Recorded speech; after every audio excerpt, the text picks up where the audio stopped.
اعلیٰ حضرت کی علم پر قربان رہیے۔ میرے اعلیٰ حضرت فرماتے ہیں کہ اس وقت میری عمر کتنی تھی؟ 3.5 سال کی ہوگی، اور میں مسجد کے سامنے کھڑا تھا۔ ایک شخص آیا، ایک بندہ آیا عربی لباس پہنے ہوئے، اور دیکھنے سے ایسا لگتا تھا کہ وہ عربی ہے، اور بندہ عربی عرب کا رہنے والا بندہ ہو، عربی بولنے والا بندہ ہو۔ تو اب اعلیٰ حضرت فرماتے ہیں کہ وہ دیکھنے سے ہی لگتا تھا کہ یہ عربی ہے۔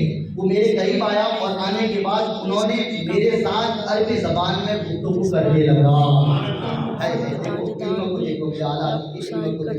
لوگ کہتے ہیں کہ اعلیٰ حضرت نے پڑھ کے علم حاصل کیا، نہیں، اعلیٰ حضرت خود فرماتے ہیں میں نے علم بہت ایسے کم علم ہے جو میں نے استادوں سے سکھائے، باقی سارے علوم کو میرے آقا نے مجھے سکھایا ہے۔ تو حضور نے خود تعلیم دیا ہو، اس کے علم کا کیا عالم ہوگا؟ ان کے علم کا اندازہ کون لگا سکتا ہے؟ تو اعلیٰ حضرت فرماتے ہیں کہ وہ عربی لباس پہنے ہوئے دیکھنے سے عربی لگتا تھا، وہ آیا اور مجھ سے عربی میں گفتگو کیا۔ اعلیٰ حضرت فرماتے ہیں الحمدللہ میں اس عربی آدمی سے جو ہے عربی زبان میں فصیح زبان میں اس سے گفتگو نہیں کیا۔ فصیح زبان میں ایک ہوتا ہے عربی بولنا، لیکن جو ہے لڑکپن کے ساتھ پڑھنا بولنا، اور مکمل عربی نہیں بولنا، آدھی بولی، جیسا کہ میں بنگال میں ہوں، آپ گجرات کے ہیں، آپ مجھ سے اگر گجراتی میں آپ بات کریں گے تو ہو سکتا ہے کہ کچھ ایسے شبد ہیں جو گجراتی میں بول دوں، لیکن میرے لیے غیر ممکن ہے کہ میں سارا جو ہے آپ کی زبان میں گجراتی زبان میں مکمل بول سکوں۔ تو ایک دو زبان بولی ہے تو ضروری نہیں ہے ایک دو زبان بول دینے سے گجراتی میں نے بول دیا۔ تو اب اعلیٰ حضرت کیا فرماتے ہیں کہ میں نے فصیح زبان میں اس سے گفتگو کیا، یعنی جیسے عربی زبان میں گفتگو کی جاتی ہے، میں نے اسی لہجے میں اسی انداز میں نے ان سے گفتگو کیا۔ اب عمر کیا تھی؟ 3.5 سال کی۔ اب بتائیے کہ 3.5 سال کی عمر میں بچہ بول نہیں پاتا، 3.5 سال کی عمر میں بچہ عربی عبارت کو سمجھ نہیں سکتا، لیکن میرے اعلیٰ حضرت نے عربی زبان میں گفتگو کر کے دکھا دیا۔ یہ ہے اعلیٰ حضرت۔ تو اسی لیے ہم کہتے ہیں کہ اعلیٰ حضرت کو اعلیٰ حضرت اس لیے کہتے ہیں کہ جو 3.5 سال کی عمر میں عربی زبان میں گفتگو کرے اسے اعلیٰ حضرت کہتے ہیں۔ اب آئیے اعلیٰ حضرت کو اعلیٰ حضرت ہم کیوں کہتے ہیں؟ ہم جب کسی کو سید مانتے ہیں تو کیوں مانتے ہیں؟ شاید ہم ان کا شجرہ شریف دیکھتے ہیں، ان کا نسب نامہ دیکھتے ہیں، اب پتہ چلتا ہے کہ جو شجرہ شریف کو دیکھ کر، جو نسب نامہ کو دیکھ کر سید کہے اسے حضرت کہتے ہیں، جو سیدوں کی خوشبو کو سن کر کہتے ہیں یہ سید ہے اسے اعلیٰ حضرت کہتے ہیں۔ اعلیٰ حضرت کہتے ہیں۔ اعلیٰ حضرت جب کسی سید کے قریب ہوتے یا کوئی سید، کوئی آل رسول، کوئی سادات اعلیٰ حضرت کی خدمت میں حاضر ہوتے تو آپ شجرہ نہیں دیتے، بلکہ آپ کی خوشبو سے آپ کہتے تھے کہ آپ آل رسول ہیں، آپ سید ہیں۔ تو پتہ چلا جو نسب نامہ کو دیکھ کر، جو شجرہ کو دیکھ کر جو ہے سید کہے اسے حضرت کہتے ہیں، جو خوشبوؤں کو سن کر کہے اسے اعلیٰ حضرت کہتے ہیں۔ آئیے ہم اعلیٰ حضرت کو اعلیٰ حضرت کیوں کہتے ہیں؟ حافظ قرآن کو بھی ہم حضرت کہتے ہیں، جو حافظ ہوتا ہے قرآن کا حفظ کر لیتا ہے اسے بھی ہم حضرت کہتے ہیں، اور جو عالم ہوتا ہے ہم اسے بھی حضرت کہتے ہیں۔ لیکن ہم اعلیٰ حضرت کو اعلیٰ حضرت اس لیے کہتے ہیں کیونکہ ہم نے دیکھا ہے کہ کوئی 2 مہینے میں حافظ بنتا ہے، کوئی 6 مہینے میں حافظ بنتا ہے، کوئی سال میں حافظ بنتا ہے، کوئی 5 سال میں حافظ بنتا ہے۔ جو 5 سال میں حافظ بنے اسے بھی ہم حضرت کہتے ہیں، جو 6 مہینے میں بنے اسے بھی ہم حضرت کہتے ہیں، جو 29 دن میں حافظ قرآن بن جائے اسے اعلیٰ حضرت کہتے ہیں۔ 29 دن کے اندر، 28 دن کے اندر، 30 دن کے اندر حافظ قرآن بن جائے اسے اعلیٰ حضرت کہتے ہیں۔ اعلیٰ حضرت کہتے ہیں میرے دوستوں بزرگوں۔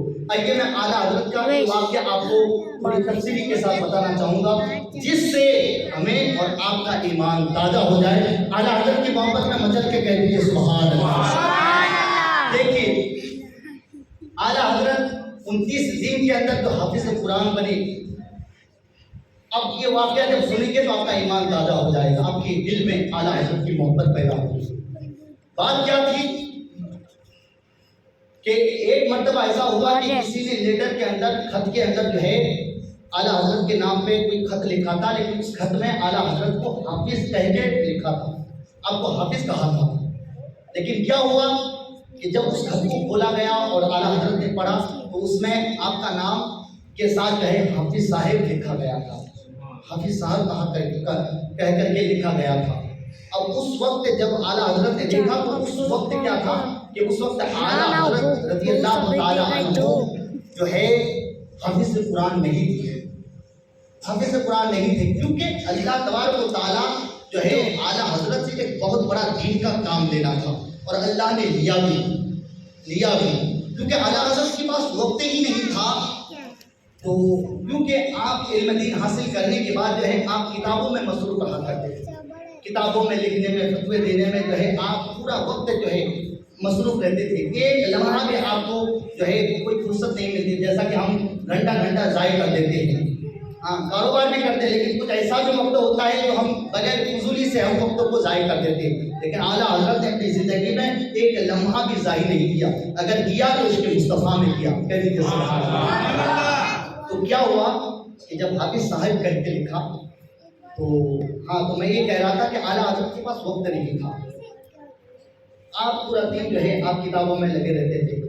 آپ اندازہ لگائیے کہ اعلیٰ حضرت نے اپنی زندگی میں کتنی کتابیں لکھی؟ معلوم ہے 1500 کتابیں لکھی. رسول میں، رسول کی شان میں، علم غیب میں، علم اور دلائل کے ساتھ، مسائل کے ساتھ جو ہے آپ جو ہے 1500 کتابیں لکھی. لیکن انہیں کتابوں میں سے ایک کتاب کا نام لوں گا میں. اس سے پہلے میں جو ہے بادشاہ جو ہے اورنگزیب عالمگیر کی بات کہنا چاہوں گا کہ جب اورنگزیب عالمگیر نے ایک کتاب لکھنا چاہا، اس کتاب کا نام کیا ہے؟ فتوائے عالمگیر. کہتے سبحان اللہ. فتوائے عالمگیر جب لکھا گیا تو آپ نے فتویٰ عالمگیر جب لکھنا شروع کیا تو اس وقت آپ نے پورے دنیا کے علماء کو بلایا گیا، اور جو بڑے بڑے انٹرنیشنل علماء پائے جاتے تھے، بڑے بڑے، اور آج کے تاریخ میں ایسے عالم بہت کم پائے جاتے ہیں جو پہلے کے زمانے میں جو علماء گزرے ہیں. تو آپ اس دور کے اس زمانے میں جو ہے اورنگزیب عالمگیر نے اپنے دور میں 500 علماء کو جمع کیا. کہہ دیجیے سبحان اللہ. 500 عالموں کو جمع کر کے آپ فتوائے عالمگیر کو لکھا. لیکن ان کے پیچھے کئی خادم بھی لگے ہوئے تھے. آپ جب فتویٰ عالمگیر لکھتے تھے تو 500 عالم تو صرف مسئلے کو لکھنے والے تھے، فتوے دینے والے تھے، قلم کو چلانے والے تھے. باقی اس کے بعد جو ہے جو بھی ضرورت ہوتی تھی ان کے پیچھے ایک عالم کے پیچھے 2 3 خادم ہوا کرتے تھے. کاپی کی ضرورت پڑتی تھی، آپ کو لانے کی ضرورت نہیں، خادم لا کے دے دیتے تھے. قلم کی ضرورت پڑتی تو قلم ان کے سامنے حاضر کر دیتے تھے. تو اس طریقے سے 500 عالم تو بڑے بڑے جید علماء تھے جو خالی لکھنے والے تھے، اور باقی خادم کتنے ہوں گے اس کا اندازہ ہم نہیں لگا سکتے. تو سارے علماء کو جمع کر کے آپ نے جو ہے اورنگزیب نے ایک کتاب لکھی جس کتاب کا نام ہے فتوائے عالمگیر. آج کی مارکیٹ میں ملتی ہے، میرے پاس بھی موجود ہے. وہ کتاب کتنی جلد کی ہے؟ شاید 10 جلد کی کتاب ہے. تو 500 عالموں نے مل کر جو کتاب لکھی وہ کتنے جلد کی تھی؟ 10 جلد کی کتاب. لیکن میرے اعلیٰ حضرت کے علم پر قربان جاؤ، اعلیٰ حضرت تنہا اکیلا. لیکن جب آپ لکھنے کی بات آتی ہے، کتابوں کی بات آتی ہے، تو آپ تنہا ایک کتاب لکھا جس کتاب کا نام ہے فتوائے رضویہ. اور اس کتاب کو جب آپ نے لکھا تو 1 دن نہیں، 2 دن نہیں، بلکہ تنہا اعلیٰ حضرت نے 32 جلد میں لکھ کر کے آپ نے قوم کے سامنے پیش کر دیا. ایک بندہ 32 جلد کی کتاب آپ نے لکھ کر جو ہے قوم کے سامنے، ہم جیسے گنہگاروں کے سامنے پیش کر دیا. اسی لیے تو علماء فخر کرتے ہیں. لوگ کہتے ہیں کہ ہر عالم اعلیٰ حضرت کا ذکر کیوں کرتا ہے؟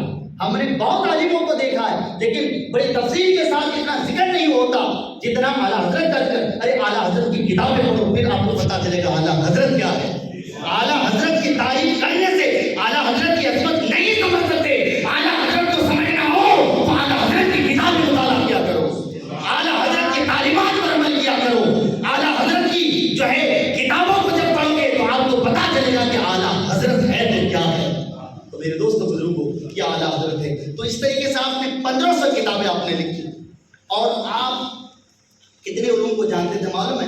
آج ہم ایک علوم کو ڈھنگ سے مکمل ہم اور آپ نہیں جان سکتے. کوئی ایسا بندہ کہہ سکتا کہ میں نے گجراتی زبان کو میں نے مکمل سمجھا ہے, انگلش زبان کو میں نے مکمل سمجھا ہے, اردو زبان کو میں نے مکمل سمجھا ہے؟ کوئی نہیں کہہ سکتا.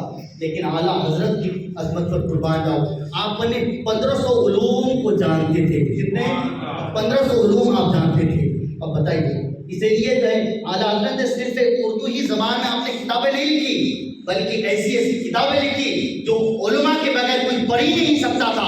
آج دیکھو الحمدللہ, آج ایک کوئی جو ہے جو تھوڑا سا پڑھا لکھا انسان ہوگا نا, وہ بھی دین کی کتابیں پڑھ لیتا ہے. یہ اعلیٰ حضرت کی دین ہے, اعلیٰ حضرت کی محنت ہے میرے دوستوں بزرگوں. تو میرے پیارے آقا صلی اللہ تعالیٰ علیہ وسلم کے پیارے کے بعد تو اعلیٰ حضرت کے پاس وقت نہیں ہوتا تھا. لیکن جب اعلیٰ حضرت کے بارے میں لکھا گیا حافظ صاحب, تو آپ کے دل میں خوف پیدا ہوا. اب دیکھیے, خوف پیدا ہوا. خوف کیا پیدا ہوا؟ اللہ کا ڈر پیدا ہوا. اور اللہ کا ڈر ہوا, اور ڈر اس لیے ہوا کیونکہ اس وقت اعلیٰ حضرت حافظ قرآن نہیں تھے. تو آپ نے سوچا کہ مجھے حافظ کہہ کر پکارا گیا, حافظ لکھا گیا, مجھے حافظ کہا گیا, کہ اگر کل قیامت کے دن اللہ مجھ سے پوچھ لے کہ اے احمد رضا, تجھے جب کسی نے حافظ کہا تو تو نے روکا کیوں نہیں, تو نے ٹوکا کیوں نہیں, تو میں رب کے سامنے کیا جواب دوں گا؟ آپ کے دل میں یہ خوف پیدا ہوا. میرے دوستوں بزرگوں, یاد رکھیے کہ جس کے دل میں جتنا خوف ہوتا ہے نا, جس کا دل جتنا پاک ہوتا ہے, اس کے دل میں اتنا ہی زیادہ اللہ کا خوف ہوتا ہے, اللہ کا ڈر ہوتا ہے, اللہ کا ڈر ہوتا ہے.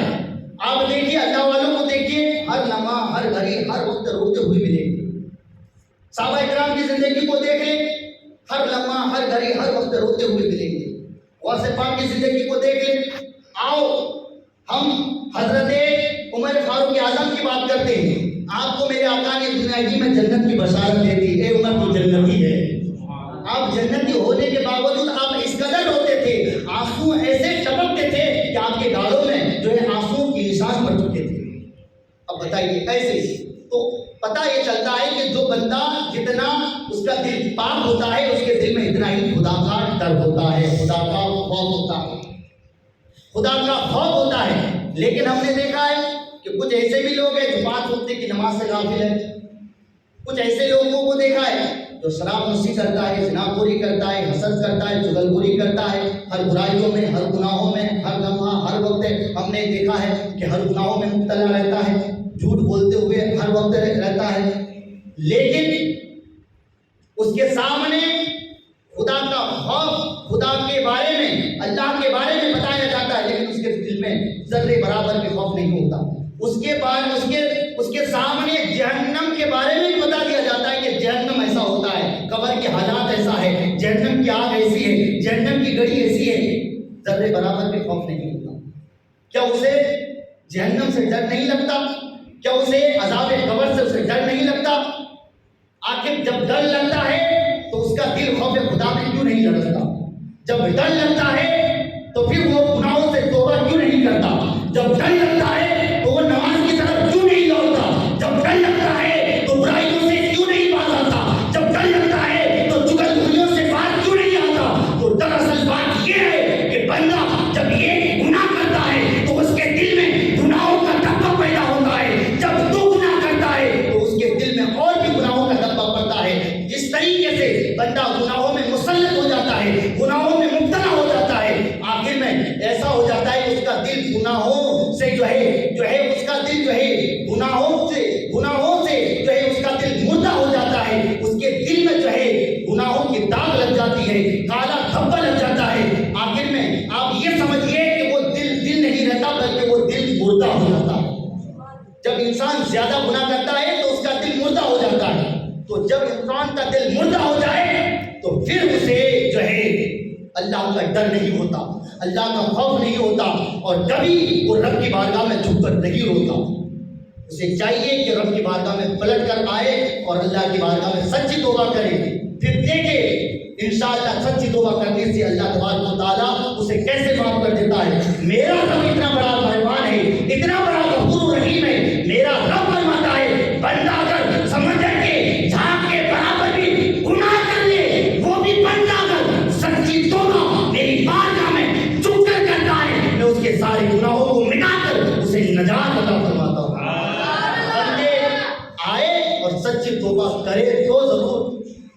بندہ توبہ کرتا ہے، لیکن ہماری توبہ کیسا ہے؟ آج توبہ کیے کل اسی گناہوں میں مبتلا ہو گئے۔ توبہ کیسے کرے؟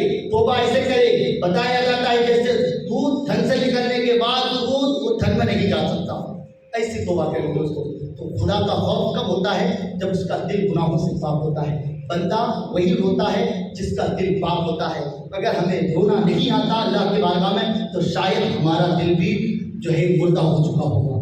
اسی لیے رب کی بارگاہ میں ہمیں رونا نہیں آتا۔ تو میرے دوستو، دنیا کے لیے ہم روتے ہیں، دولت کے لیے روتے ہیں، رشتہ دار کے لیے روتے ہیں، لیکن جب رب کی بارگاہ میں عذاب جہنم سے، عذاب قبر سے بچنے کی بات آتی ہے تو ہمیں ذرہ برابر بھی احساس نہیں ہوتا، اور ہم یہ سوچ کر اپنے وقتوں کو نکال دیتے ہیں دیکھا جائے گا، جو ہوگا دیکھا جائے گا۔ کیا دیکھا جائے گا؟ جب قبر میں جاؤ گے اور قبر میں فرشتے آئیں گے اور تمہارے اوپر عذاب الہی مسلط کر دیا جائے گا، جب اس وقت دیکھا جائے گا۔ کیا اس وقت دیکھا جائے گا جب پولیس رات میں جاؤ، جب پولیس رات میں گزرو گے اور جہنم کی طرف گر جاؤ گے، کیا اس وقت دیکھا جائے گا؟ کب دیکھا جائے گا؟ جب اللہ تعالیٰ جہنم میں آپ کو جو ہے مسلط کر دے، کیا اس وقت دیکھا جائے گا؟ نہیں، اس وقت دیکھا نہیں جائے گا۔ اگر آپ کو اگر جنت کو حاصل کرنا ہے تو دنیا ہی میں آپ سچی توبہ کر کے رب کی بارگاہ میں سجدہ کرو، رب کو راضی کرو، رب کی فرما برداری کرو، حضور کی اطاعت کرو، حضور کی سنت پر عمل کرو۔ انشاءاللہ ایسا دیکھا جائے گا کہ آپ کو جہنم نہیں بلکہ جنت آپ کے سامنے ہوگی۔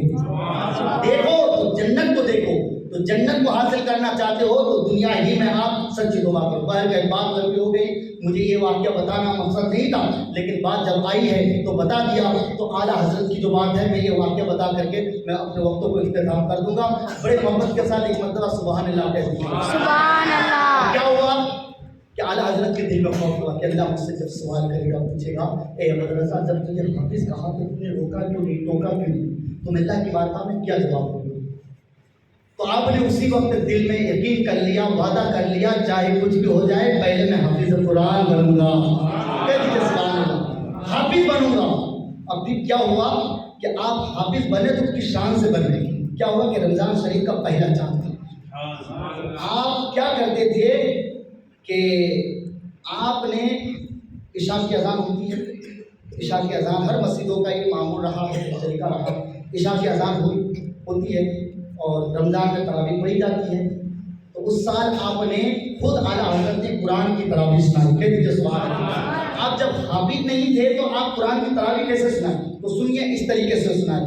کیا ہوتا تھا کہ جب یہ اذان ہوتی تھی تو آپ سنت پڑھ لیتے، سنت پڑھنے کے بعد سنت اور فرض یعنی جماعت کھڑی ہونے کے بیچ میں جو وقت ہوتا تھا، انہی وقت میں آپ اعلیٰ حضرت کیا کرتے تھے؟ قرآن کو یاد کر لیا کرتے تھے اور پھر اسی قرآن کو آپ تراویح میں سناتے تھے۔ یعنی اسی طریقے سے 29 دن کے اندر آپ نے عشاء کی جماعت یعنی سنت اور فرض کے بیچ میں جو وقت ہوتا تھا اس وقت میں آپ جو ہے قرآن کو یاد کر کے آپ قرآن کی تراویح سنائیں۔ 29 دن کے اندر آپ نے قرآن کو اپنے سینے میں بسا کر آپ نے قرآن کی مکمل تراویح سنائی۔ اب بتائیے، تو اسی لیے ہم نے کسی کو 2 سال کے اندر، 3 سال کے اندر، 5 سال کے اندر، 6 سال کے اندر، 8 سال کے اندر، 2 مہینے کے اندر ہم حافظ بنتے ہوئے دیکھا، ہم اسے بھی حضرت کہتے ہیں، لیکن جو 29 دن کے اندر حافظ بن جائے اسے اعلیٰ حضرت کہتے ہیں۔ اب علماء بتاتے ہیں، علماء لکھتے ہیں کہ ایسے دیکھا جائے